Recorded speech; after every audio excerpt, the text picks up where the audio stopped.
नमस्कार, आपण पाहत आहात सह्याद्री न्यूज, आवाज महाराष्ट्राचा।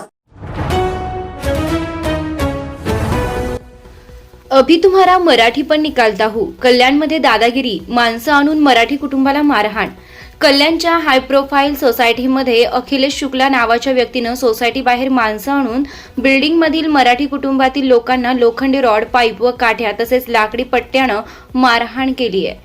या 2 ते 3 जण जखमी झाल्याचं बोललं जात आहे। सूत्रांनी दिलेल्या माहितीनुसार कल्याण पश्चिमेत अजमेरा हाईट्सचा एक योगी धाम ही बिल्डिंग आहे। बुधवारी रात्री 7:15ला लता बाळकृष्ण कळविकट्टे वय 56 वर्ष यांचे अखिलेश शुक्ला आणि त्यांची पत्नी गीता शुक्ला यांच्याशी धूप अगरबत्ती लावल्यानं आणि धूर झाल्याच्या कारणावरून त्यांच्यात वाद सुरू होता। त्यावेळेस अखिलेश शुक्ला हा लता कळविकट्टे यांना अपमानित करत होता। तुम मराठी गंदे लोग, तुम मच्छी मटन खाते हो, झोपड़पट्टी में रहो, तुम मराठी नीच हो, तुम्हारी औकात नहीं है बिल्डिंग में रहने की, असे अपमानित करून शुक्ला यानं लता यांच्याशी भांडण केलं। सदर भांडण सोडवण्यासाठी बाजूचे राहणारे धीरज देशमुख मध्ये पडले आणि धीरज यांनी अखिलेश शुक्ला यांना म्हटलं की तुमचे आणि काकूंचं भांडण आहे ते तुम्ही आपसात मिटून घ्या, पण सर्व मराठी लोकांना का अपमानित करताय।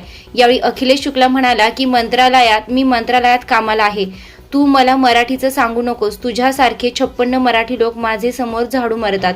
1 मिनट में चीफ मिनिस्टर के ऑफिस से फोन करूंगा तो तुम्हारा पूरा मराठी पण निकल जाएगा, आधा घंटा रुक, तेरा मर्डर कर देता हूँ, अशी धमकी दिली, अशी माहिती देशमुख यांनी पोलिसांना दिली आहे। हा सर्व प्रकार होत असताना धीरजचे भाऊ अभिजित तिथे आले।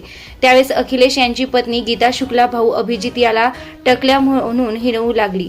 त्यास धीरज यांनी सांगितले की आमची आई मयत झाल्यानं आम्ही केस काढलेले आहेत, तू टकल्या बोलून आमचा अपमान करू नको।